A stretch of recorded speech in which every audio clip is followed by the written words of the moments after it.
Hey guys, what's up? It's Ashlyn here. So if you are seeing this cute little nightgown, it's called Pockets and it's got these cute little smiley faces on it that gives me like the original rollback pirate guy thing that Walmart used to have.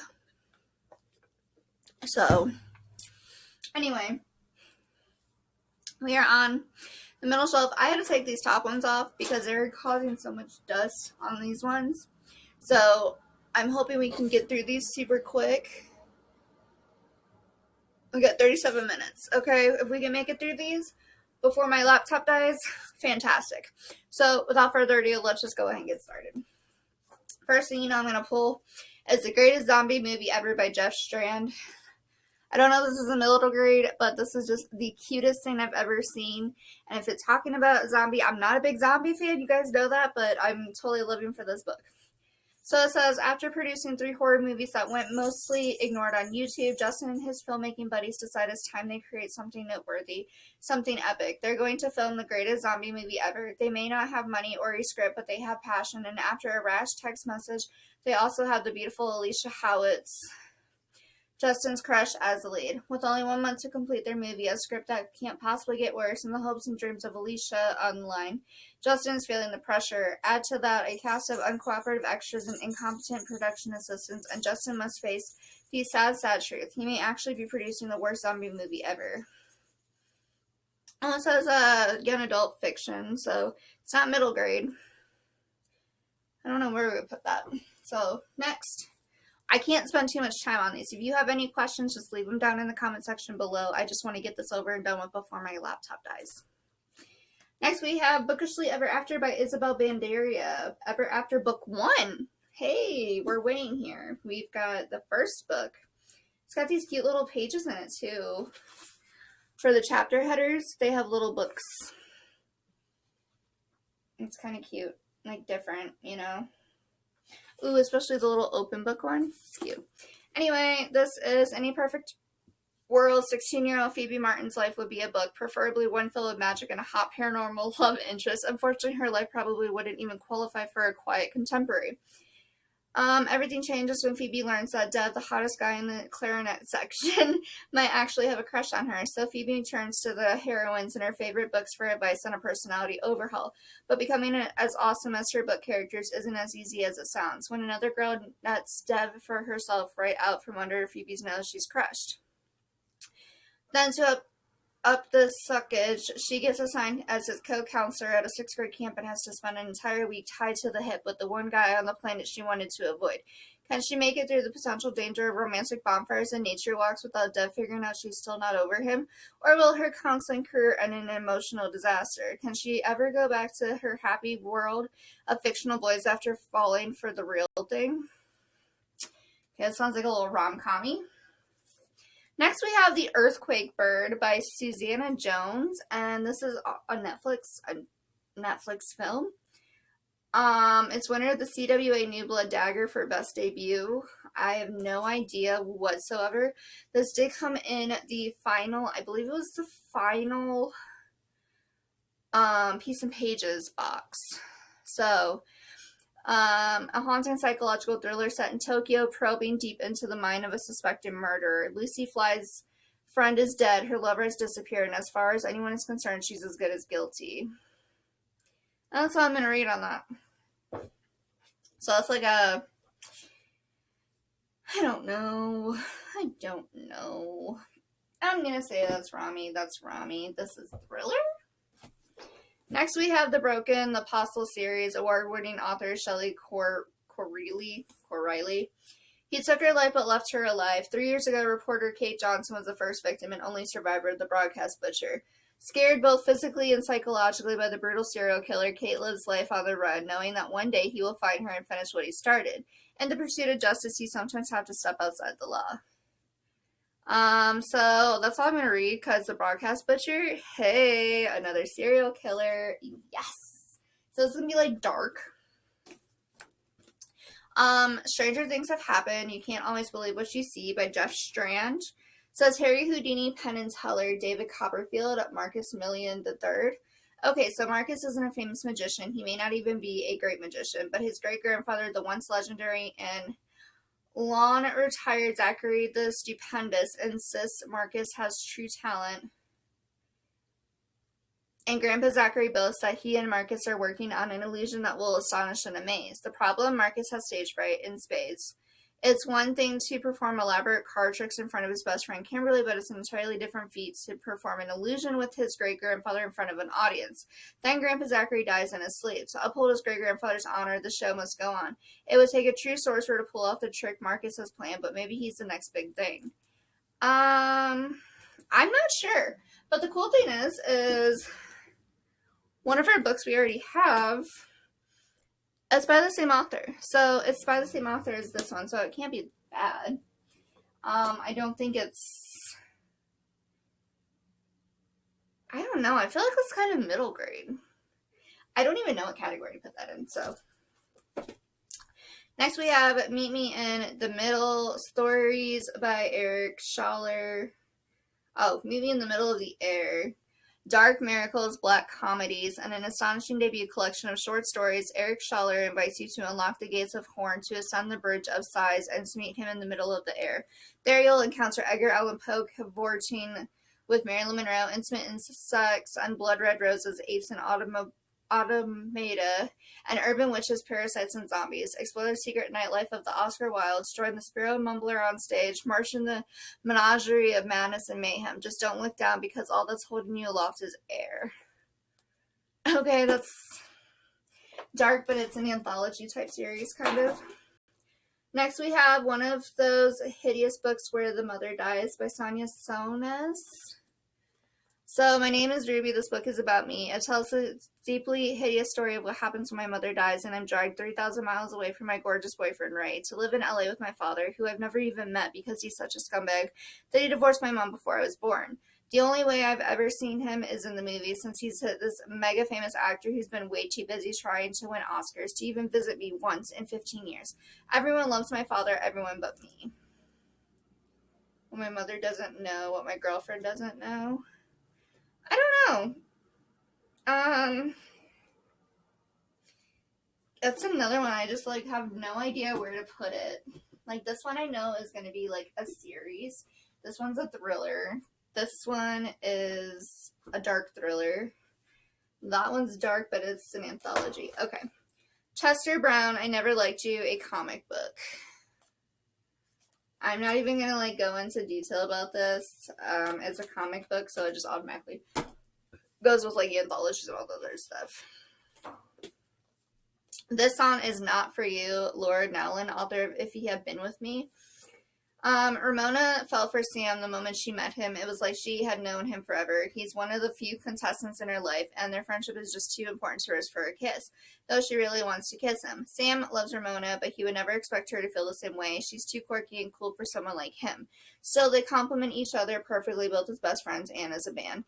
Then they meet Tom. Tom makes music too, and he's just what the band's been missing. The three quickly become inseparable. The only problem is that Ramona can't deny her chemistry with Tom, and she still has feelings for Sam. How can she be true to herself without breaking up the band? So this is like a Rami-Kami one, for sure. Like 100% fact. Next we have a Joe Ledger novel, Code Zero, the sequel to Patient Zero. So this is going to be in the sequel. For years, the Department of Military Sciences has fought to stop terrorists from using radical bioweapons, designer plagues, weaponized pathogens, genetically modified viruses, and even the zombie plague that first brought Ledger into the DMs. These terrible weapons have been locked away in the world's most secure facility. Until now, Joe Ledger and Echo Team are scrambled when a highly elite team of killers breaks the unbreakable security and steals the world's most dangerous weapons. Within days, mass slaughter and murderous insanity spread across the American heartland. Joe Ledger and Echo Team must fight to stop the land of the free from turning into the land of the dead. Okay, now I'm going to say right now, this sounds like Feed by Mira Grant, but like a different version, but they said it's a sequel, so... What We Owe by Galina Hashmamazadabande? I have absolutely no idea. I put a gut punch of a novel that asks us to consider, what do we pass on to our children? What do we owe to those we love? And without roots, can we ever truly be free?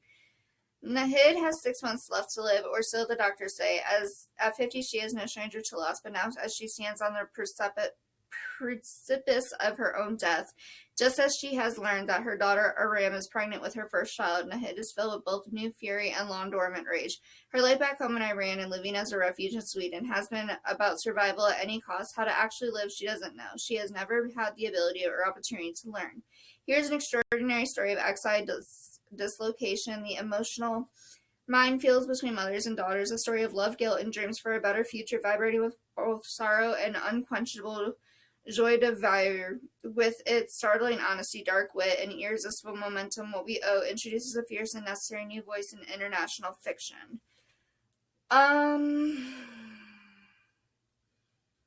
don't even know what to categorize that one in. Sorrow, I don't know. Some of these are hard to categorize. Like, not gonna lie. Some of these are very hard to categorize. Got 20 minutes left.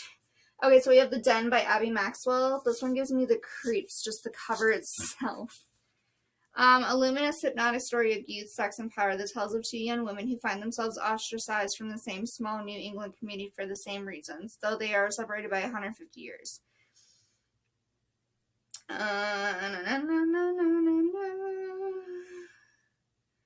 Henrietta becomes obsessed with the boy until he vanishes into the woods. So this is dark. Okay. Next we have the first two books in The Dolls and Midnight Dolls by Kiki Sullivan. More secrets, more power, more trouble. Boys want them, girls want to be them. Someone wants them dead. So these are going to go into like a dark one as well. Like, well, no, the one's a thriller. They're not too dark. Okay. Next we have, Who Is He to You? Monique D. Menaza. When love involves incest, self-mutilation, drug addiction, and murder, will you fight to hold on, or will you gain the strength to escape before it's too late? I'm not going to read any more of the synopsis, but this sounds really, really good. It's going to go into dark as well. Next, we have Calendar Girl Anthology Volume 1 by Audrey Carlin. January, February, March. So this is an anthology series.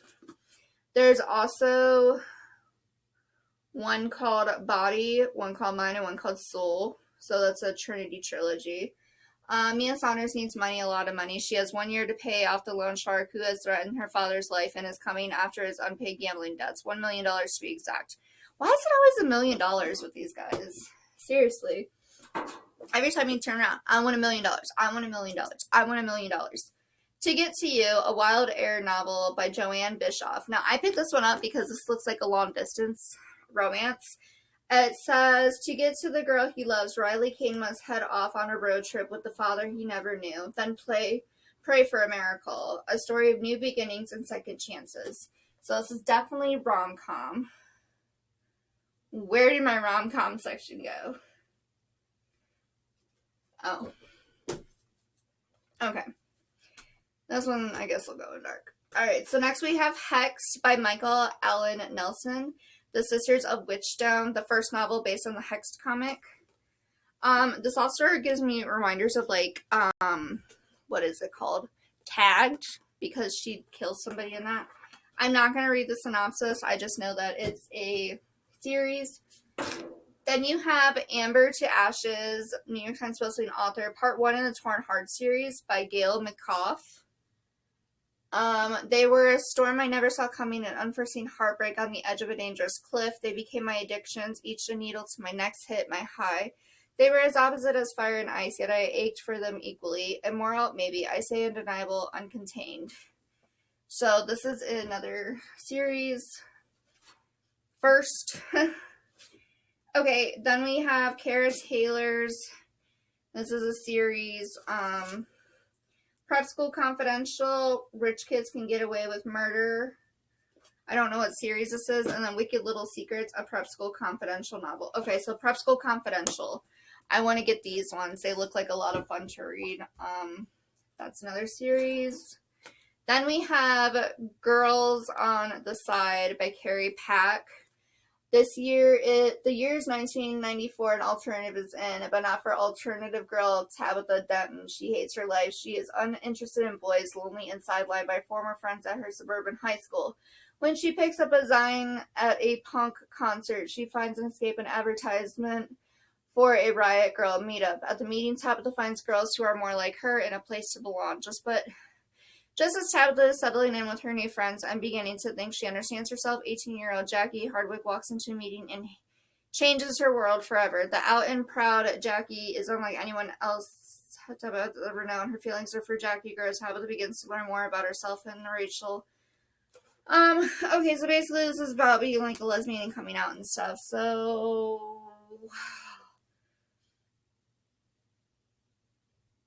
okay, I know. What am I going to do with that? Okay. Next we have Anything But Ordinary by Laura Avery. It's her second chance at first love. I know I got 12 minutes. Shit. Bryce remembers it like it was yesterday. The scent of chlorine, the blinding crack and flash of pain, blood in the water. Okay, so there's that. So it sounds dark maybe, but like romance. Piece of Me by Darlene Ray is going to be dark. Comfort Me with Apples is going to be dark. Nothing But Blackened Teeth by Cassandra Kah is going to be dark. His and Hers by Alice Feeney is supposed to be dark, but it's also supposed to be thriller, so I guess I'll throw it in the thriller. Oh no, I'm doing this wrong. Hold on. Alright, then we have My Lovely Wife by Samantha Downing, and this is going to be dark, but it's also a thriller. And then we have How Lucky by Will Leash, and I have no idea what this one's going to be either.